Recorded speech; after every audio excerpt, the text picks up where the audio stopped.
All right. Welcome, everyone. My name is Stephanie Brown. I'm the host of the In Between Artists podcast, and I'm joined with my latest guest, Shane Darwent. How you doing, Shane?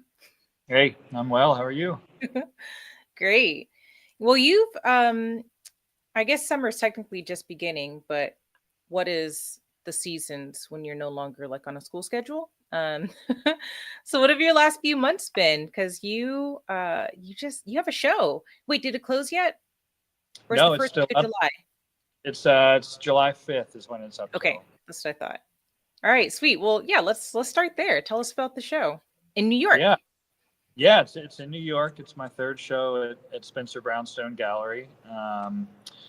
And it's another show of kind of like deconstructed storefront awning sculptures.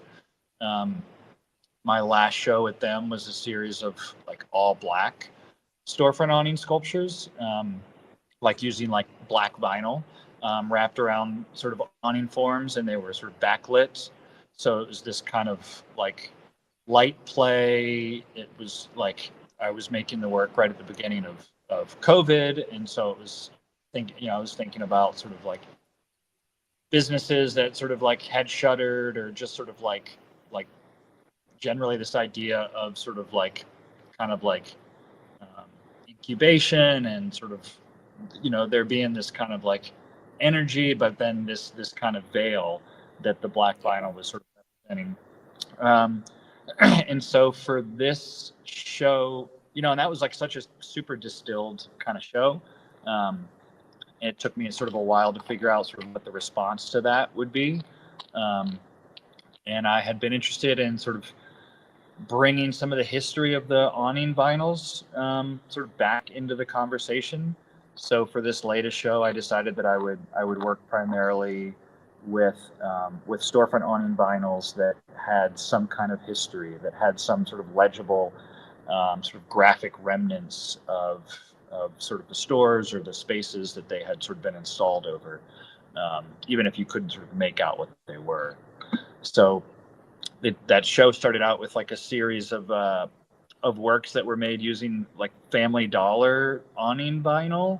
I got this giant awning vinyl from the awning shop, and I started to design armatures for that vinyl. So yeah, so the whole show is called The Molting. And so I was thinking about, okay, sort of like if the black works were like these cocoons, like what are the Mhm. works that sort of, or the chrysalises, what are the You just what are the answered moths my or what? question. I was like, we're thinking like bugs. Yeah, yeah, totally. Shedding of skin, Yeah.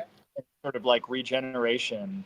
And for me, the awning vinyls are very much like sort of skins that sort of like that can be sort of like collected off of building sides, and they signal some kind of molting for an economy, for a culture, for a landscape. And so it was like trying to imagine these kind of like forms that might emerge out of those kind of cocoons of the previous And show. if you want to describe them too, I just had a question pop up on Instagram. Someone thought you were thinking like records when you said vinyl, but Shane's referring to like the material, like vinyl material, that would be utilized on these awnings. What I love about this work that you're doing, and the location of it, and this is not the first time, but the second or third time that you've shown awnings. This is the third time I've shown awning based work at that gallery. Yeah. And I feel like for a city like New York, that's such a visual staple for anyone that's grown up in any of the boroughs. Seeing those awnings, oftentimes, they were hand painted, and then now we're seeing vinyl on top of vinyl lettering on these awnings. But still, that being a sign of like what's new, characterizing the community, that shop. It's like it's marketing 101 for that city. Yeah, yeah, and it's such like a DIY. It can have such a DIY kind of like vibe, and the gallery is sort of right at the border of like the Lower East Side and Chinatown, and like Chinatown, Mhm. Oh, yeah. it's just like it's like a gallery of like awnings that have Awnings, yeah. one evolution after another, and some of them have fire escapes that sort of like come up through them. And So then on the way to the show, you're essentially just like pre-gaming in awnings and then to like get to the gallery and experience your interpretation of them. Exactly. So it's just in some ways feels like a continuation of that landscape outside, but it's like inside, maybe it's a little bit more distilled or clarified or further deconstructed. Sweet. Well, something that I really wanted to pick your brain about on this live, I like to expound upon some of the things that we talked about in our full episode. Want to encourage people to listen to the whole episode as well. But I really wanted to like dive into your relationship with this gallery, and your relationship with this gallery.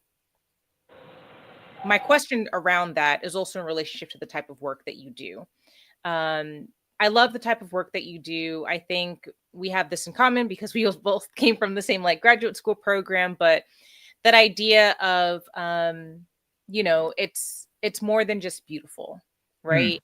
You're having such nuanced, detailed conversations with the built environment, the symbols and elements, like literal elements that you take from the built environment and the way that you bring them into the gallery and really force us to look at them in a new light and then have a conversation around it, I think is truly a talent. And it's not something that everyone's able to do. And what I love about your work is that it has such a playfulness to it, right? So you can look at it and almost like some pieces you might want to laugh or just be like, well, what the hell am I looking at?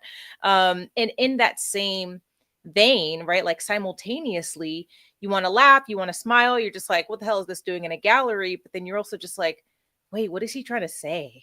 Like, what's going on here in the broader themes and conversations? So knowing that about your work, how did you find a gallery that also just got that and took that seriously?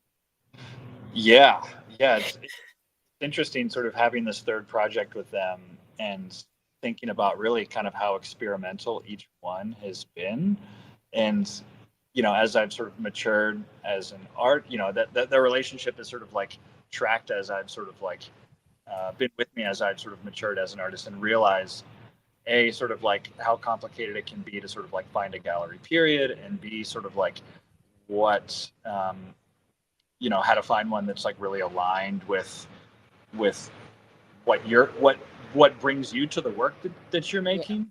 And I think sort of like I continue to sort of like be grateful for sort of their embrace of like experimental projects. Sometimes, I'm just like, I could see why galleries kind of like side with painters a lot and works that sort of like hang on walls, because it's like to do these kind of sculpture shows, they're really speculative, and you're spending a lot of time and energy and money in some cases on objects that are going to be hard to place, and that are going to have a bolting into place, like safety reasons too. Totally. Yeah. It's like the labor of the show could be really complicated, or the sort of like the sales pitch to somebody who's interested, who might not sort of have like a sculpture warehouse where they're like housing sort of like works. Right. And so, it's just been this really interesting dynamic. And it's like I look at like I just increasingly sort of like really enjoy the program of artists that they show. Like, I've been able to sort of like watch what they're doing from a distance and kind of like not only sort of like be grateful for the fact that I'm like in their stable, but also sort of like be grateful that I'm showing before or after these other artists that like I think are really cool work. And and even for them, sort of they're now, I think I watched our podcast recently, and I was like, I mentioned in that they were starting to apply for fairs, and they've now since sort of like been on that circuit for the past like year and a half, really. And so I think that they're trying to like thread the needle between sort of like remaining sort of really experimental and doing like installation and sculpture based shows, but also sort of like doing fairs where there's like very sellable paintings, small objects for sale. And so it's just been kind of interesting to sort of watch that. Not like in the past 18 months since we've talked, I mean, the art market has sort of like changed, like kind of, significantly. And a lot of galleries have gone under, and a lot of galleries are sort of trying to figure out how to survive. And so it's, yeah, I'm increasingly grateful for that relationship. Yeah. No, for sure. Now remind us how you connected with them in the first place. Yeah, I did the Spring Break art show in New York in 2018, and Did the they invite gallerist came. you or did you go to them?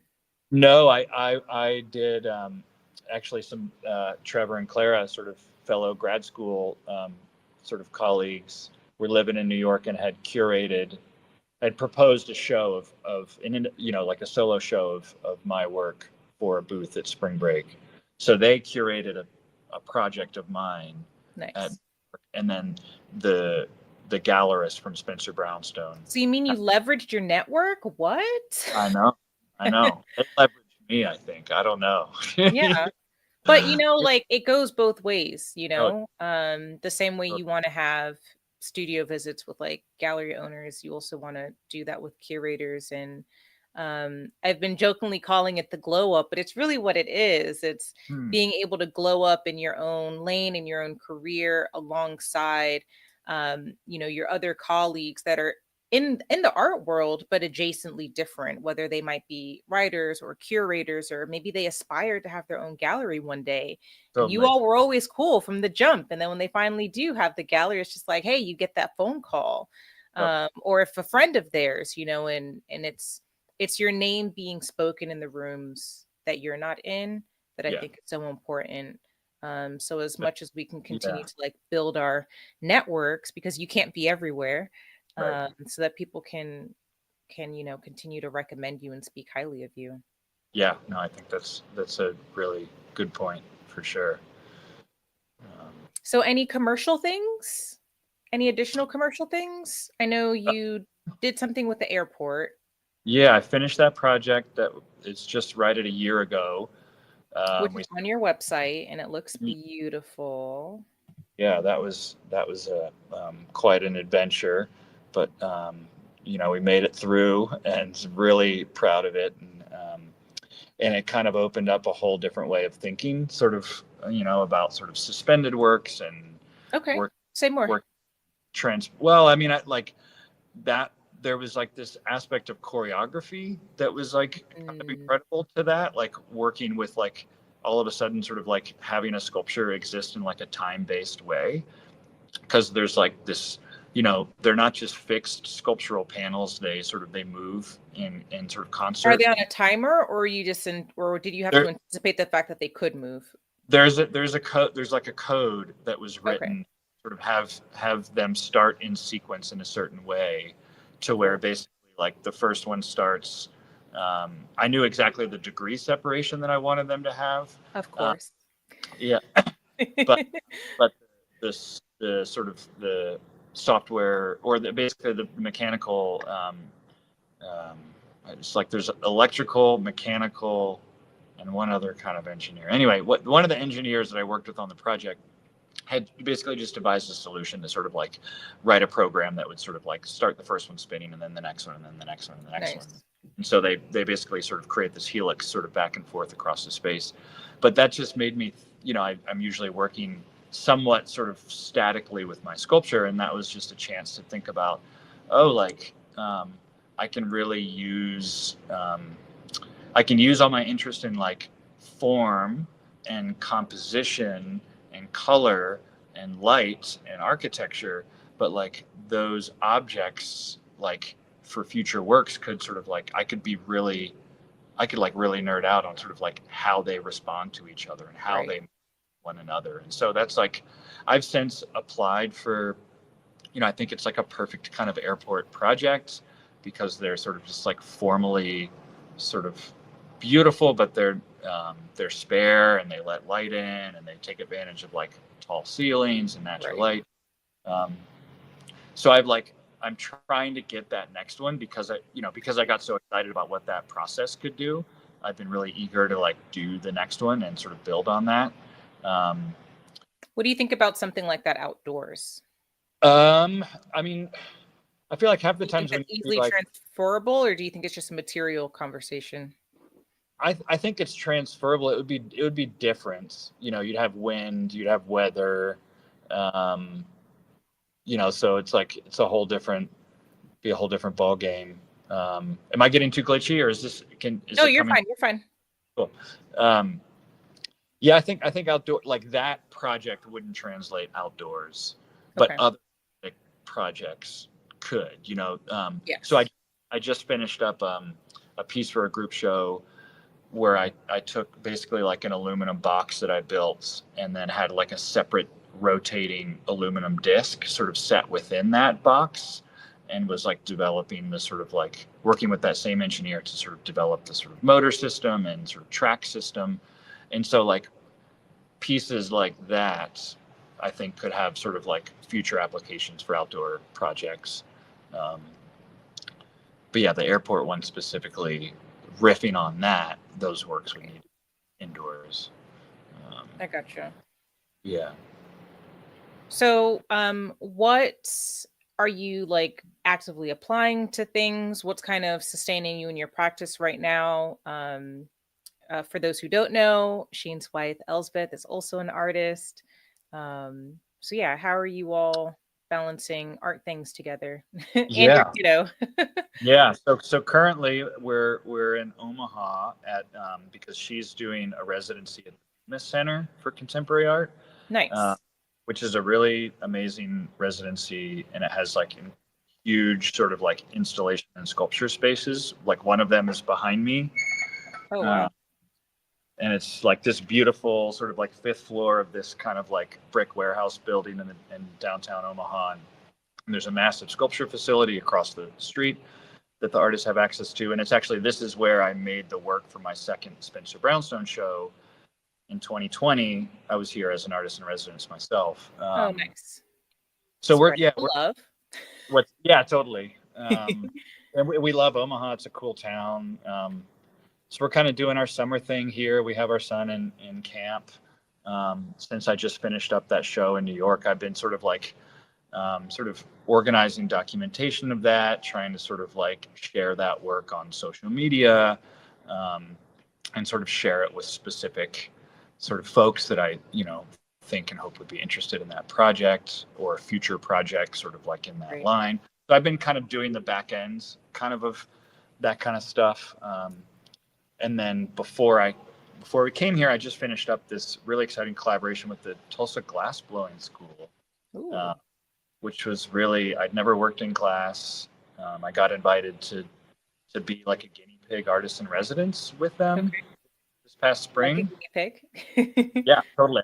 Like, so yeah, sign me up. You want me to do a residency in Wyoming that nobody's heard of to see how Yep. it goes? Like, all about it.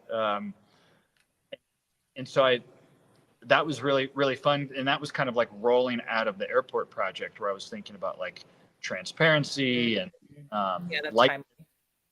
Um, Sorry, there was some noises over there, and there's bats known to fly around in the space up here. Oh, that's comforting. Yeah, so see a bat. Yeah, so I just finished the series of their white styrofoam cups that we Okay. hand blew in glass, um, Oh. and like So so they're shaped like styrofoam cups, but they're made from glass. exactly, yeah. Okay.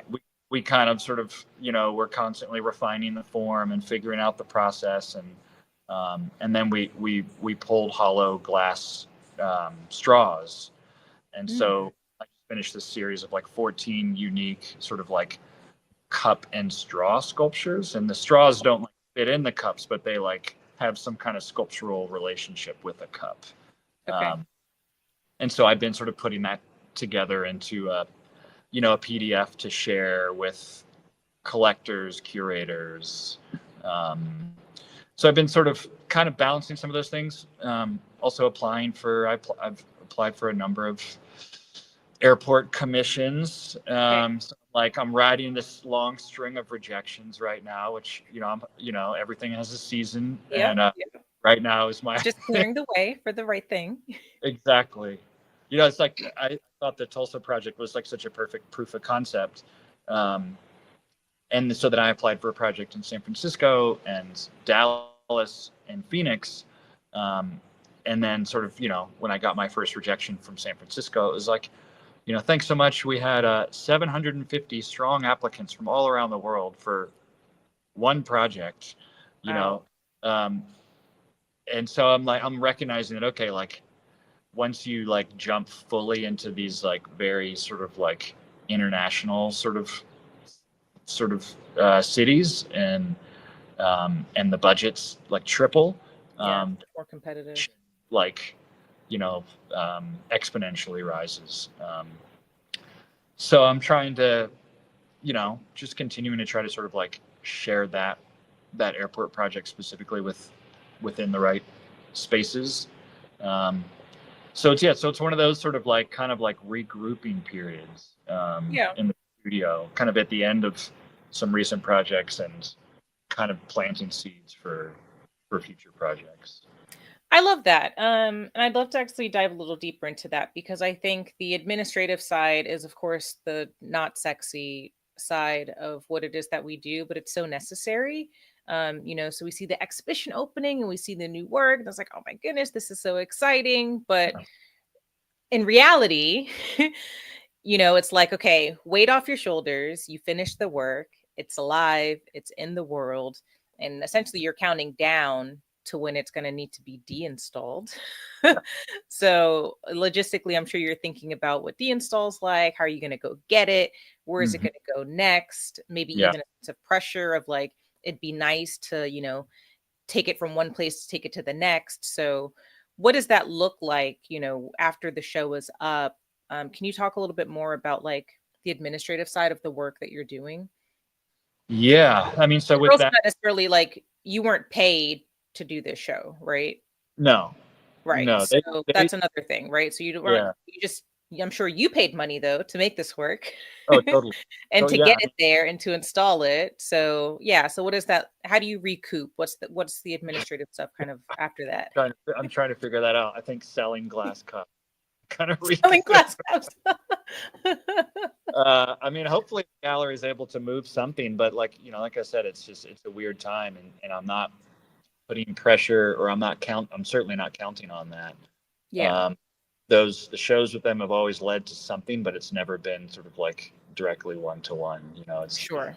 kind of unclear what happened. So with this show, basically, I paid for the production of all the work. I obviously paid for sort of my own studio overhead, and then they did pay for me to drive the work out. Great. So they covered the U-Haul and then put me up once I was in New York for like 10 days. Um, we have not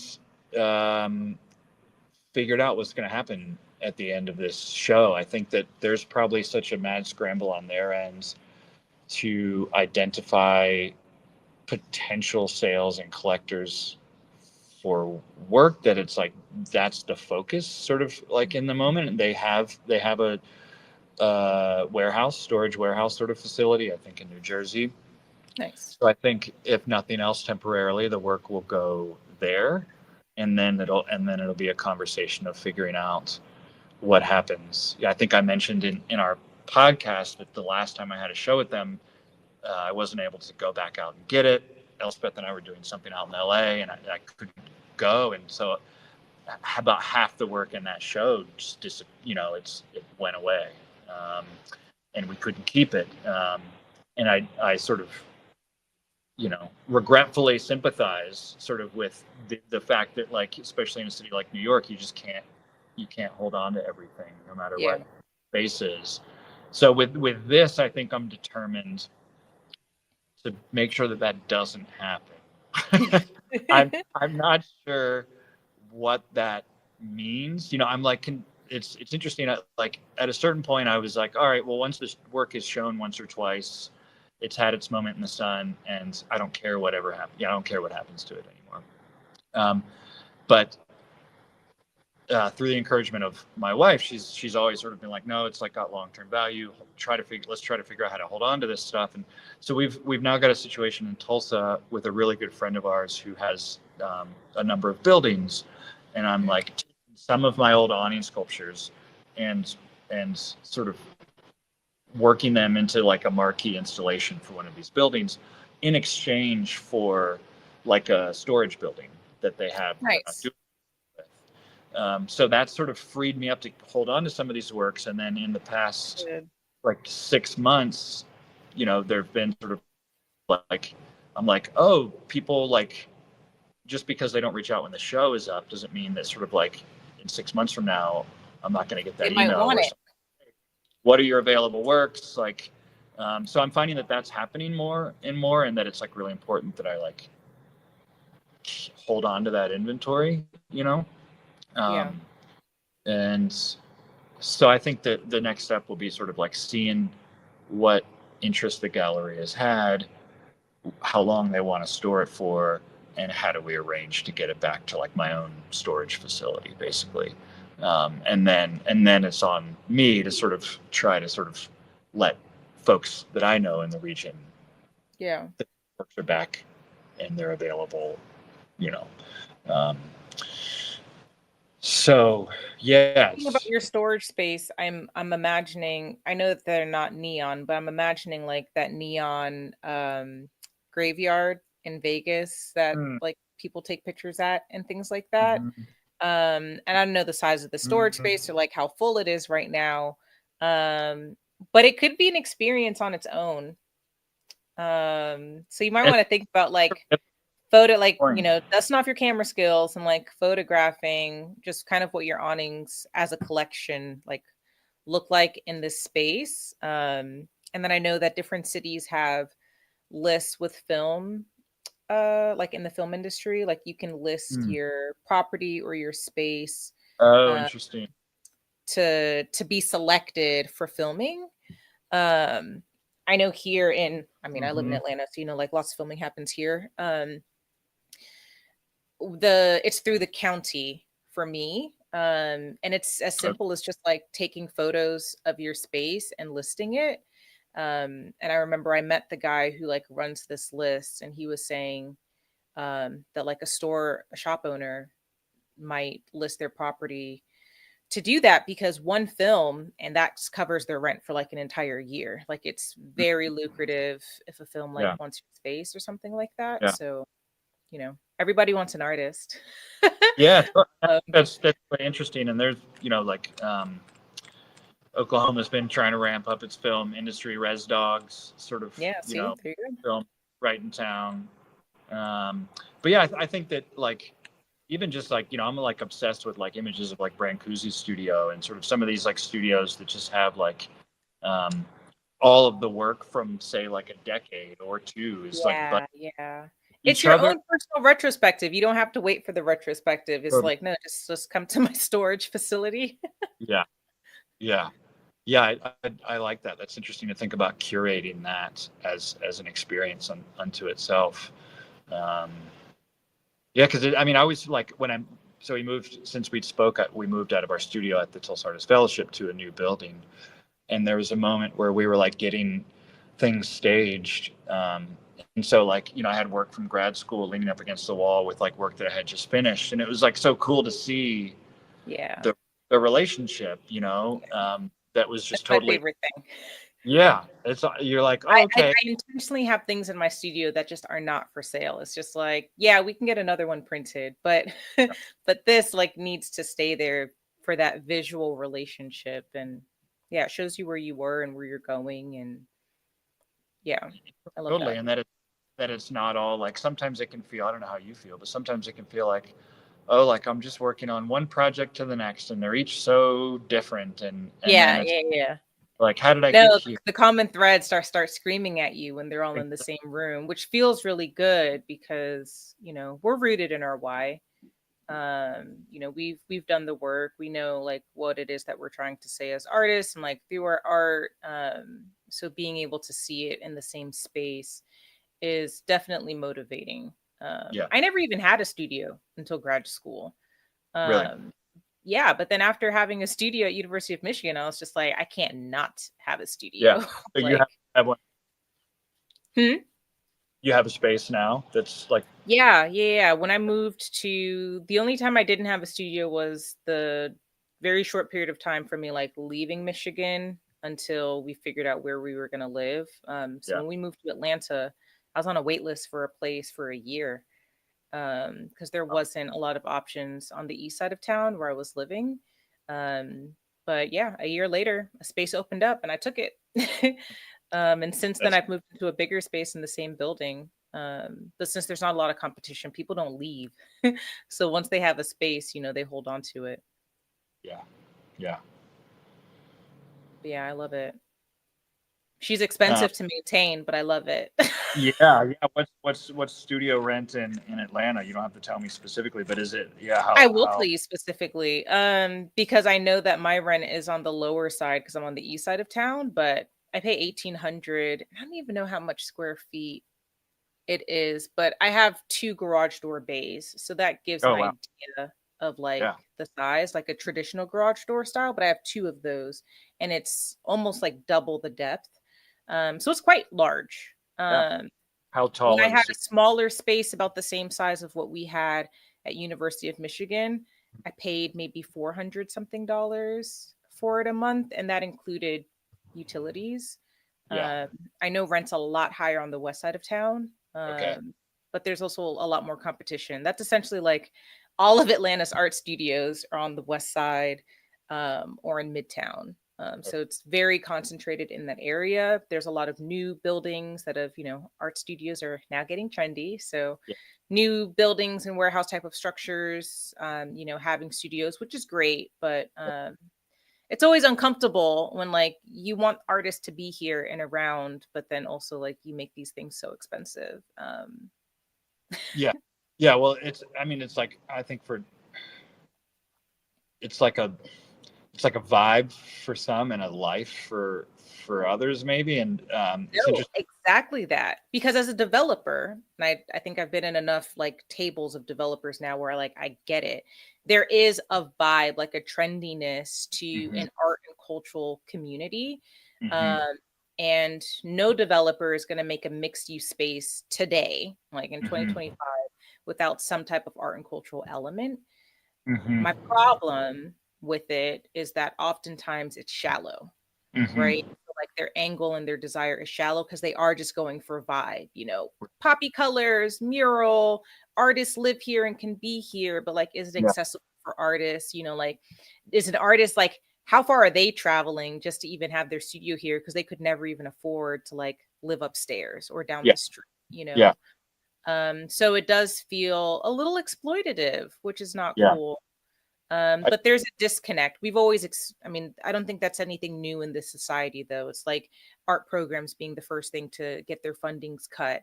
But then when there's tragedies in the world, we want to hear live music in the street and we want to hmm. see art and Hmm. experience art. And that's the first thing that you want to cut funding wise. Yeah. So it's like, Yeah.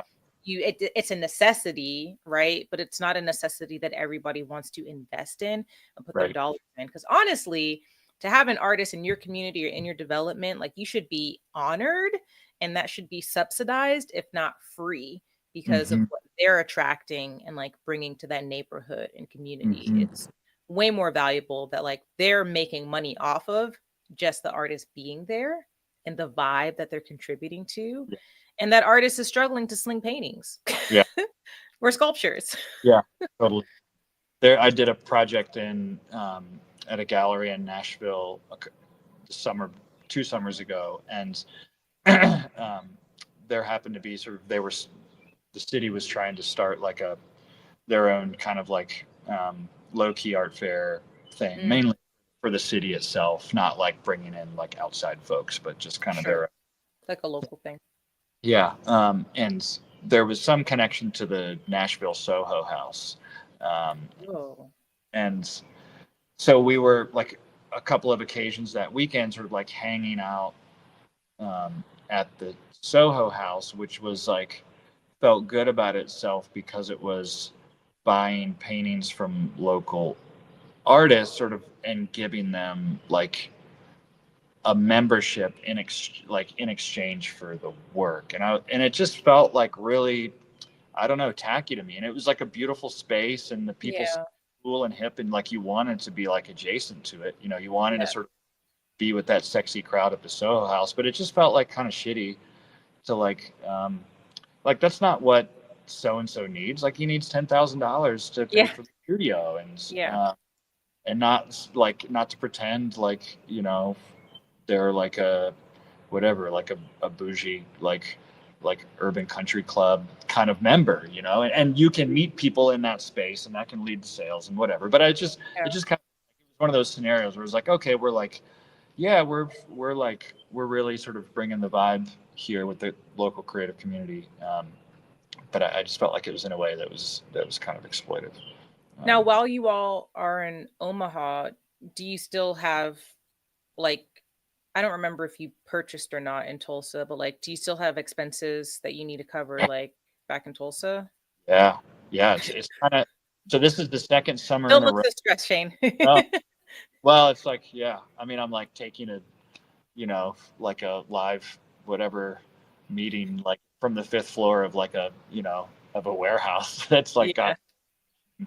um yeah, I mean, so we did a summer residency as a family last summer in Chattanooga, and it's like, I think this is our second summer in a row now that we're doing this, and it's like, I think we're realizing that on paper the residency sounds really exciting to do, and it's great. It's great connections for everybody. It's great to get out of your own world. It's like, we love it, but at the same time, it's also like, oh, we have a really functional studio in Tulsa. Like Elspeth, my wife, does a lot of work through our local Fab Lab makerspace, so she's Mm. got the workflow like dialed in. Like we've got a like really good childcare. We've got like a beautiful house, and the flowers were all popping, when we left, um, and then you come up, and it's just like kind of starting from scratch and like figuring Yeah. out like where to do laundry and like use the internet, and and then she gets a modest stipend for coming up, but it doesn't, it certainly doesn't sort of like cover, and Like we, you being there plus your son. yeah, I mean, it's basically like it's cost neutral for us, like Yeah. her. um, I mean, essentially, we have all the same expenses here that we do there, and we know enough people here to where we're able to like stay at a friend's loft for 1 month, and then another friend's house when they're not there for another month. Last summer, we had to pay for our housing in Chattanooga in addition to like our mortgage back in Tulsa, and that was just like, that was insane, and we won't do that again. But as a family, families aren't. Um, Most of these residencies, they're not like, they don't accommodate Yeah. families, and I think we understand having a 4-year-old, how loud and unruly sort of it can be, and it can mess with your your Zen zone. So we get it, but it's, yeah, that's a we've been grappling with that. Um, Yeah. you know, There's um, I wish if I ever find it again, I'll be sure to share it with you. I did have someone once share with me like a short list of residencies that were like intentionally family friendly. mhm. I know that's a list that I'm seeking for myself again. Cool. Um, I mean, my son's just one, but ideally, like wherever I go, like I would want to take him with me. Yeah. In my mind, like until he's like school age, like 0 to 5, I'd Yeah. always want him with me. And I know that there are a lot of residencies who support that. Oftentimes, residencies will support it, but they might not advertise it. So it's like something that you can ask. Yeah. Um, but yeah, that is it. That is a challenging thing to just like figure out. Because it's like you don't want to stop, pushing yourself and growing that community and network and Right. profile. But I do think, I'd love to see your list, because it seems like more and more spaces um, are sort of aware of that oh, it's not just sort of like, um, you know single folks or folks without kids that are sort of great Yeah. artists do residencies, and actually sort of, Bemis, one of the reasons that Elspeth applied, and we thought it was a good idea, is because we knew that they were working on a family components. But I guess that was more in the planning sort of stage of the conversation, and I I think that that'll happen for them in the next few years. There's a great new space in San Antonio. Can't remember the name right now. Headlands, I heard recently, has like one slot for like a family, and you get your own house. I'm trying to remember if I applied to that this year. I was like, I feel like that was on my list. I'm pretty sure I submitted to Headlands this year. Sweet. And I checked the box of like, do you want to be considered for the family? Yeah. So how's it going making art, being a full human with a... It's a lot. It's a lot. My biggest update is that I'm shifting into like all my eggs in the art basket. Okay. So that's been my biggest thing. My day job's actually going out of business. So okay. Which this is my last week. This is my last week at my 9 to 5. But I've spent all of this year just essentially busting my butt, figuring out like how I'm going to make it work. And I have a lot of it figured out, but I'm not going to lie, I don't have it all figured out yet. I'm just truly like trusting the process. And yeah, we'll just kind of see how it goes. So we'll have to see what ends up happening. Ooh, did I lose you, Shane? You kind of froze on my screen, like my Wi-Fi. You still see? Okay, I think you're back. Okay. Yeah, it looks like the internet cut out on my end for a second. I think it's back. Yeah, I can go to the third floor if this. Okay. You're good. So full time in the creative space. Yeah, and I think I just needed to redefine that for myself. And having these conversations with everyone like through the podcast has actually been, I get a lot out of it. I hope that you and all of my other guests also get a lot out of it too, but I get a lot out of it just being in communication with you all and like kind of tearing some of these things apart, taking ideas. I've got residencies I'm going to send to you after this, and I'm thinking about some of the residencies that you're talking about, like, oh yeah, like that's something that I might want to apply to. So I'm always learning and like leading from those things. I think my biggest lesson that I've learned from all of the podcast episodes is we just need more transparency around what work life looks like as an artist. Because I do think that there's a lot of like shame and negative connotations around like having a day job or, like other forms of income. But we don't hate on professors, who are also full-time artists. And that's the same idea, that's a day job. Totally. And what I realized is that a lot of artists who say that they're full-time, they have other supporting jobs in the background. Actually, they just don't talk about them. But then because they don't talk about them, it just reinforces this mindset and illusion that they're doing this one thing. You might have partners who are able to kind of like take on some of the financial weight, which frees them up, which is amazing. I know some artist couples who can do that. Maybe like one season someone's doing this thing and another season they're doing the other thing, and they just kind of like go back and forth. So I think I needed to just free myself of that. And I'm not looking to apply to another like 9 to 5 per se, but I am thinking way more expansively about all the ways that I can make money in my art practice. And like, I really want to continue doing more interactive installation work. I'm really also trying to like enter the public art space. So as soon as I see a call that makes sense, know that I will probably text you.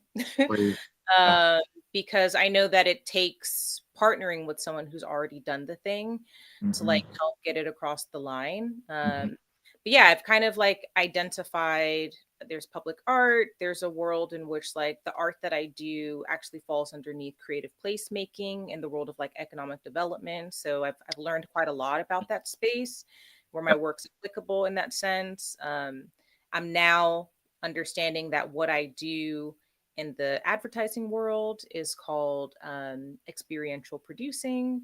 So it's like I've spent all this time now having the language in my tool Mm-hmm. belt to know Mm-hmm. how to illustrate or like how to describe what I do to different people. And those are Yeah. all different checks, different projects. Like I really want to be more project based in my practice so that I can continue to own my time, because I do have non-negotiables now that they're just like, I'm not negotiating it. Like, I'm not going to negotiate not being with my son. I'm not going to negotiate, Yeah. like going into an office or like not prioritizing. So now it's like I enter all of these spaces, and the title doesn't really matter, but I'm entering all of these spaces as an artist first. And Mm-hmm. that's a new like centering.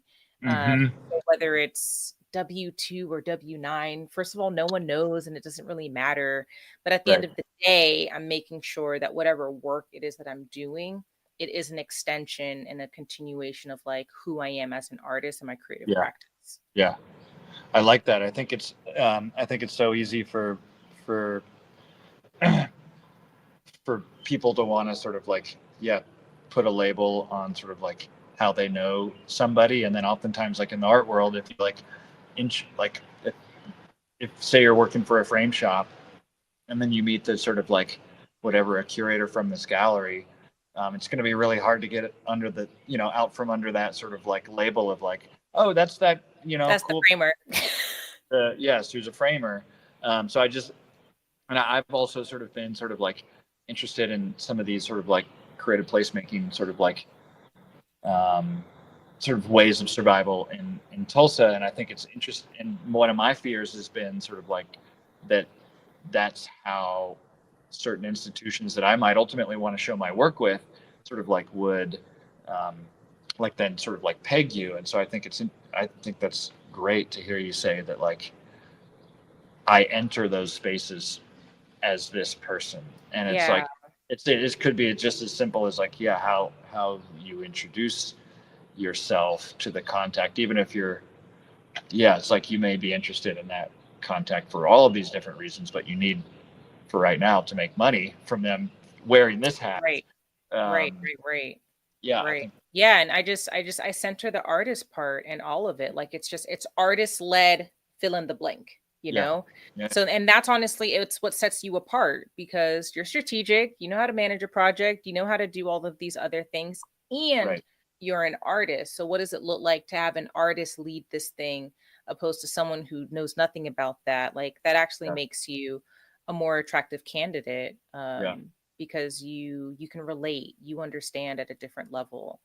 Mm. So that's something that I think I'm just trying to lean into, but I've just arrived there. So like it's taken all of these months for me to arrive there, and I'm glad that I've arrived now. But I've got 7 days left. So now I'm just kind of, yeah, I'm just pitching myself all over. We'll see what comes. But yeah. Exciting, Yeah, it is right. exciting. And Well, thanks for hanging out, Shane. yeah, I've enjoyed both of these, Stephanie. It's been awesome. I appreciate it. Well, people, you can find Shane. I'll pop up his website here, shanedarwent.com.